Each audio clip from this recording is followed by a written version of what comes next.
The Amalfi Coast is by far one of the most beautiful destinations in the entire world. It's also incredibly easy to have a terrible time here if you don't plan properly.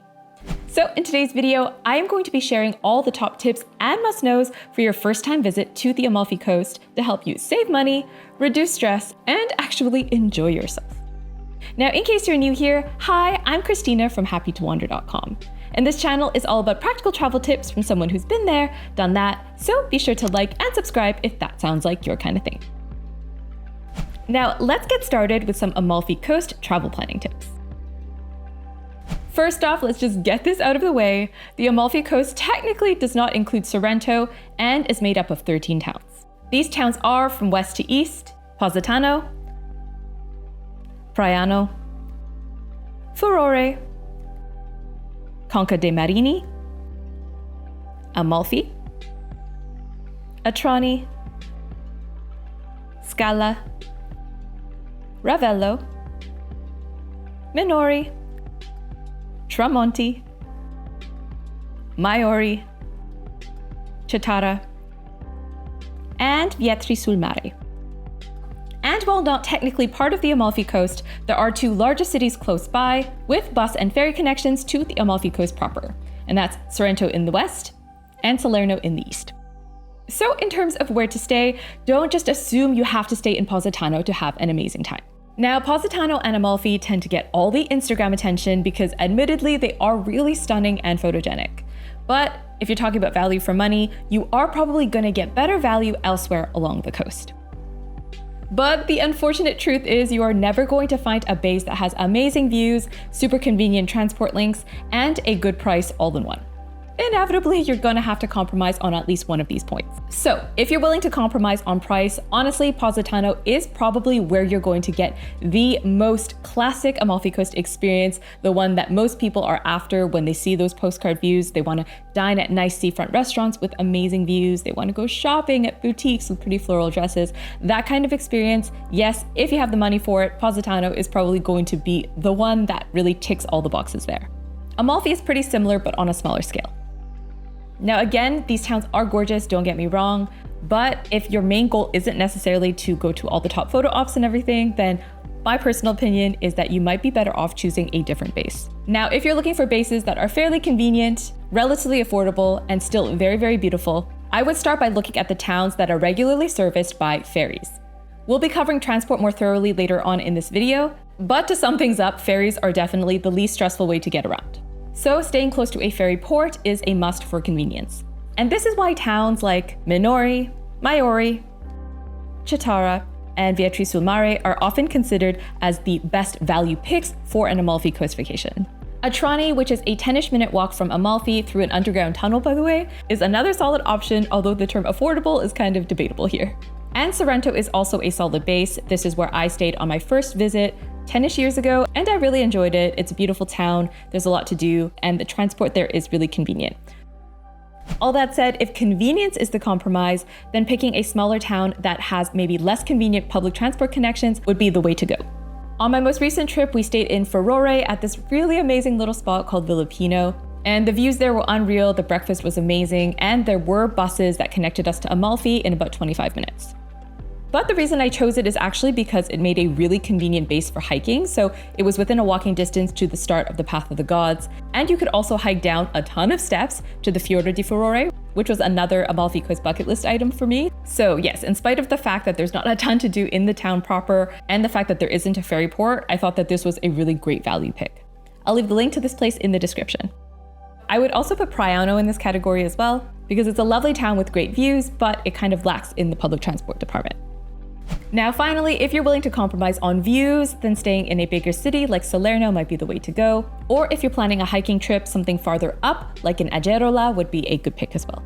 Ultimately, I would only choose a base that I know I'm gonna enjoy spending time in. Because at the end of the day, if you're just picking a place because it's cheap and you're gonna rely on doing day trips to the places you actually want to go, the truth is public transport might mess with those plans.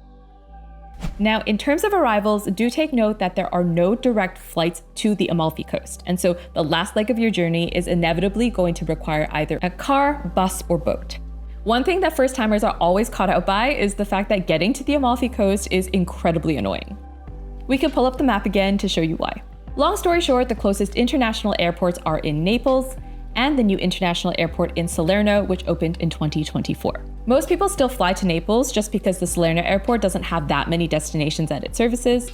But yes, from Naples, your options are either to take a private transfer, the drive is just over an hour, or you can take the train from Naples to Sorrento and then finish your journey to your Amalfi Coast town of choice by either bus or ferry. And depending on where you're staying, probably some additional walking, likely up or down some stairs as well to get to your accommodation, since these towns are, built into mountains. And if you're thinking, oh, this sounds doable, think again, because actually public transport in the Amalfi Coast is notoriously unreliable and super crowded, making it an absolute nightmare to navigate, especially if you have luggage, because unfortunately these buses don't have luggage racks. So whenever possible, just spring for the private transfer from the airport. Just build it into your budget and you are going to have a much better trip for it.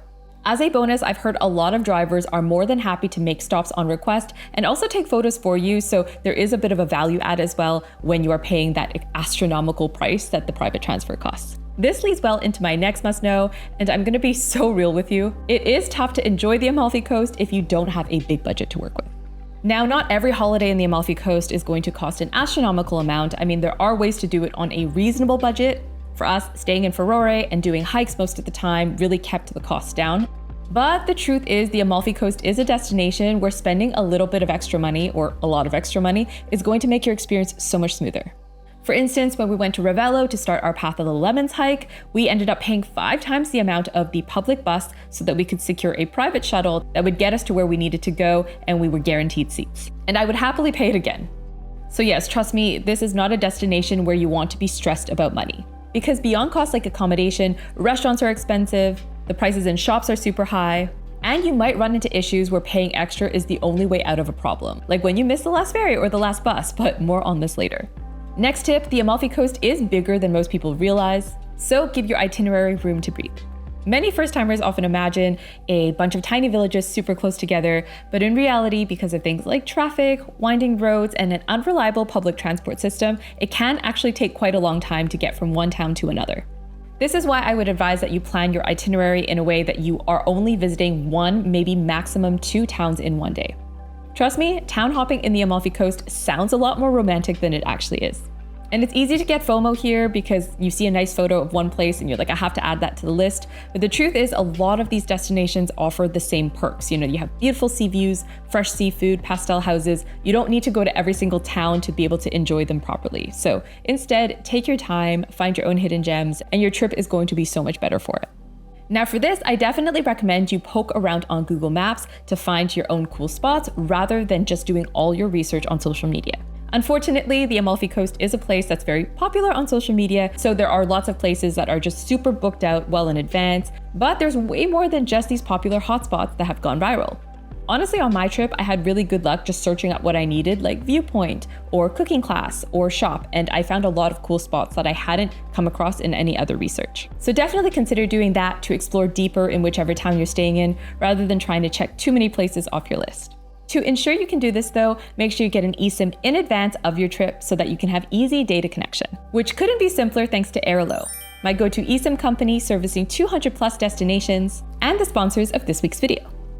For those who aren't familiar with them yet, eSIM stands for embedded SIM, meaning it comes pre-installed on your device and connects you to local telecom networks 100% digitally as soon as you land, meaning no more annoying physical SIMs or pricey roaming.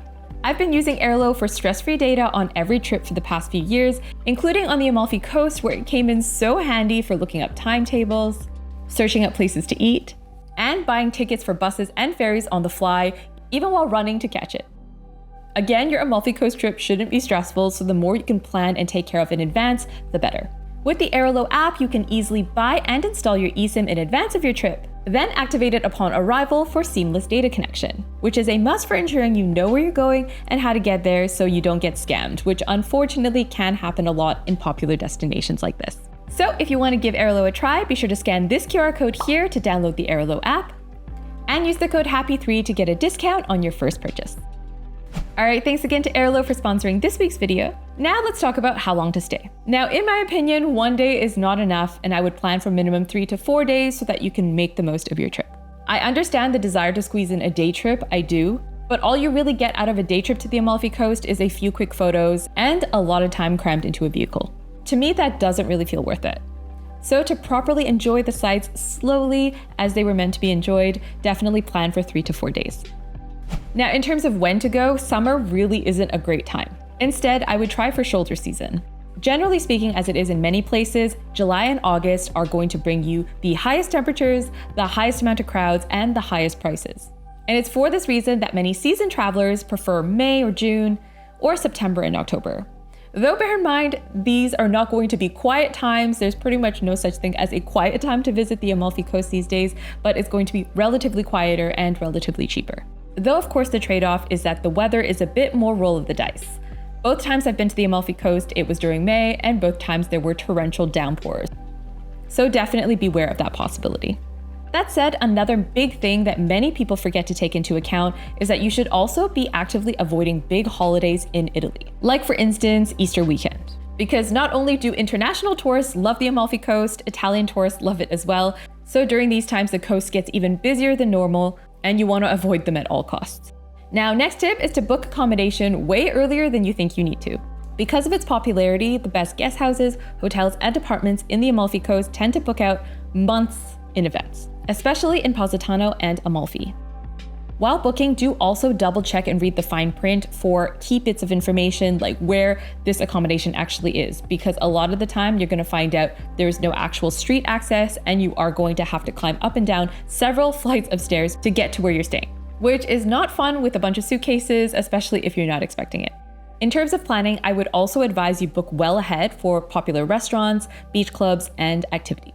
The sooner the better, again, especially if you are doing anything that's gone viral on social media, like that super popular drunken cookie class. And very important, do pack as light as humanly possible because stairs, cobblestone, and public transport in general are an absolute nightmare if you have a lot of bags.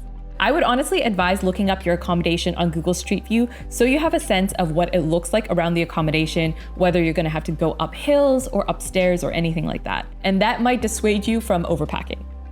And needless to say, make sure you have comfortable walking shoes because again, there are way more stairs than you can possibly expect. All right, with that covered, let's move on to some Amalfi Coast transport tips for getting around. First, again, I have to say, do splurge on private transfers when you have more than one suitcase per person. I get it, it's incredibly expensive, especially when you compare it to public transport, but your trip is going to be so much smoother for it. Another thing, do be very aware of the drawbacks of renting a car for the Amalfi Coast. Because yes, these roads are stunning, but they're also narrow, busy, and stressful to drive. Parking is honestly not easy or cheap either, with hotels charging an exorbitant price for parking when it's even available. Now, on my most recent trip, we did have a rental car because we were driving from Puglia, but our plan all along was to use it to get to the Amalfi Coast, but then once we were there, we were just gonna drop it off and park it and not use it again. And yes, this is what we ended up doing because the drive just getting to the hotel was already so stressful, and this was in May. The thing is, even if you are a skilled driver, there are just a lot of local rules and restrictions that you might not be super familiar with. Like the infamous ZTL, for instance, which stands for Zona Traffico Limitato, and these are essentially zones typically in historic centers that you're not allowed to drive in during certain periods without permission, otherwise you just get a fine, often a fine in the mail several months later. And in peak season, they even have very specific rules that are intended for controlling the congestion and traffic. So apparently there are odd days and even days where if you have a license plate that ends in an odd number, you can only drive on even days. And if you have a license plate ending in an even number, you can only drive on odd days. So there's a lot of random rules like that, to be honest, you don't want to be worried about during a vacation. But if you do want to scratch that itch of having the freedom of going wherever you want, do look into hiring a scooter instead, so long as you are comfortable and confident on one. Because I do not think the Amalfi Coast is a good place to learn. Now, a lot of people warn against this. They say that it's dangerous and reckless, but I honestly think if you are someone that is comfortable and confident on a scooter, if you're really set on it, there's no harm in just going to rent one for an hour just to see if you're comfortable on it. Making sure, of course, that you take all the necessary safety precautions. Now, all that said, if you want to just rely on public transport, then as I mentioned before, ferries are by far the best option because if you can skip those infamous roads altogether, your trip will be much smoother. The main companies that service the Amalfi Coast include Travelmar and NLG, with other options including Alilauro, SNAV, and Carimar if you're venturing out to places like Sorrento, Naples, and Capri.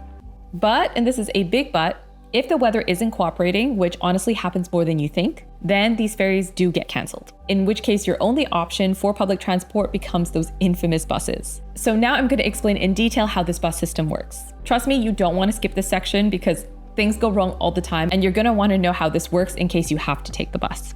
First, never plan for bus travel in the Amalfi Coast to go smoothly. Always account for delays.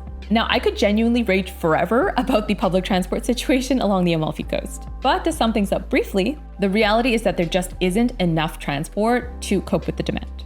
So expect lineups, expect full buses, expect fistfights about to break out because people are trying to get a spot on the bus. And expect your plan for the day to be thrown off as a result. This is especially true if you are staying anywhere that's partway along a bus route rather than either of the terminus stations. This is why I so strongly recommend picking a base that you're actually going to want to spend time in, because you never know when public transport is going to mess with your plans. And genuinely, the less you have to deal with the bus, the better. Now, last note here, do not make any assumptions when you're taking public transport. Don't think any silly thoughts like, well, I've pressed the button, so have 5 other people. Obviously the driver's gonna stop. Or I'm stood right here at the bus stop. The bus driver's obviously gonna pull over. Don't take any chances. Always make sure you are waving down the bus driver. And also, if he doesn't stop at a stop, make sure you are shouting to let him know that he's missed it, because that actually happened to us on one of our bus rides home. There were a bunch of us who had pressed the stop button, and then he breezed past like maybe 5 or 6 more stops after, and we had to walk home taking many stairs in the dark. So I don't know if he didn't notice or if he just didn't care and wanted to get home, but yeah, do advocate for yourself because this place is pretty tough.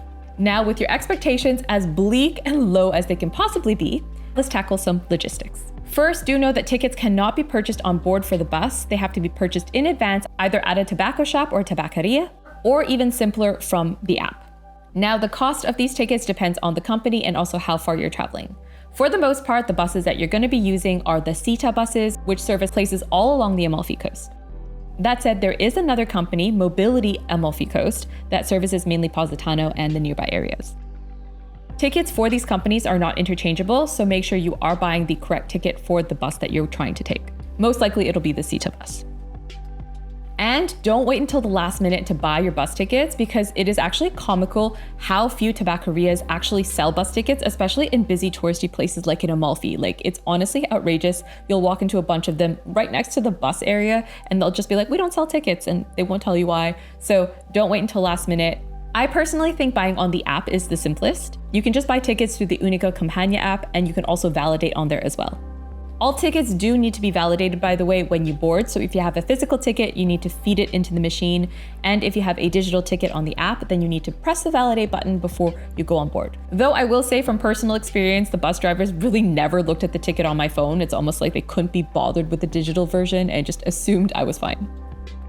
Now, next tip, I say this from personal experience, but definitely triple check the bus schedule before you head out for the day. Because trust me, you are going to get distracted by all the amazing views and you might end up missing the last bus. This is what happened to me. I did not realize that the last bus back to Furore would be at 8:30 p.m. To me, that felt super early. So we were just in line at dinner when I was like, you know what? I should probably double check what time the last bus is. And I realized we'd already missed it. And this did end up being a fairly costly mistake, because guess what? The 45-minute taxi ride from Positano back to Furore cost me a cool 180 euros. Including, unfortunately, a surcharge to use my credit card.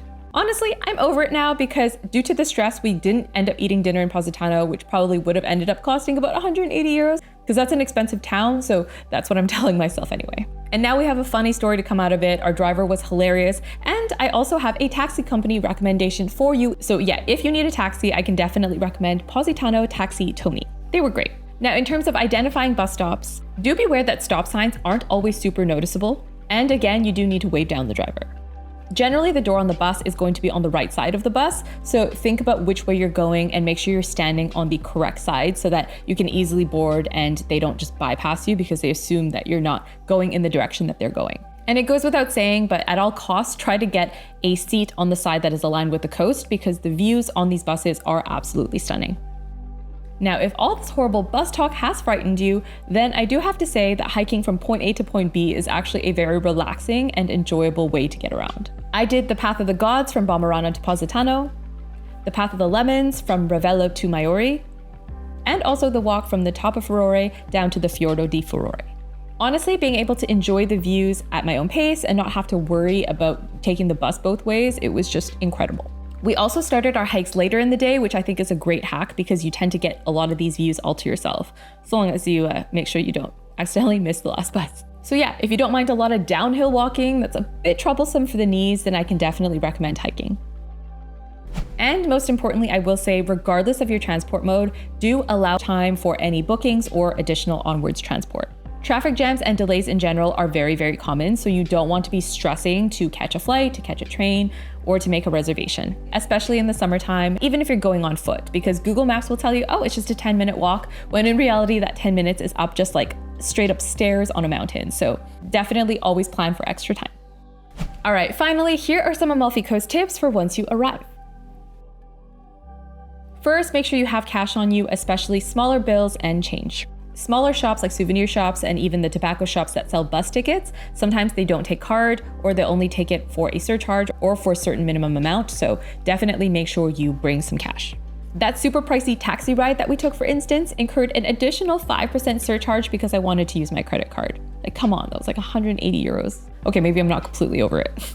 Also beware that many beachfront spaces do belong to private beach clubs and not many beaches are free. If you want a free beach, what you should be looking out for is this, a spiaggia libera, though do expect these to be crowded and of course not have as many amenities or as photogenic an experience as many of the private ones. Next, you should know that most of the beaches on the Amalfi Coast are rocky, so bring water shoes. You definitely don't want to cut your feet open while swimming. And don't trust Google Maps opening hours for different businesses. I learned this the hard way, they are pretty much never accurate. Also be very careful when you're shopping around, especially in busy places like Positano. The prices are honestly outrageous. I understand some shops are handmade things, boutiques, but to me, simple summer dresses costing 200 to 300 euros each, it just feels like a lot. So don't make any assumptions that things would be a certain price. Always double check the price tag because you might be quite shocked by the prices that you encounter. Finally, my best tip for avoiding crowds that I alluded to earlier is to just do things later in the day. Doing things later in the afternoon is a really good way to avoid the day trip crowds, although of course be mindful of the last buses taking you back to your destination. Not only will places be more peaceful in terms of crowds, but there's also going to be less competition for transport as well on popular routes if you leave later in the day. All right, thanks so much for watching. Be sure to check out this video here for more Italy tips. I'll see you next time. Bye!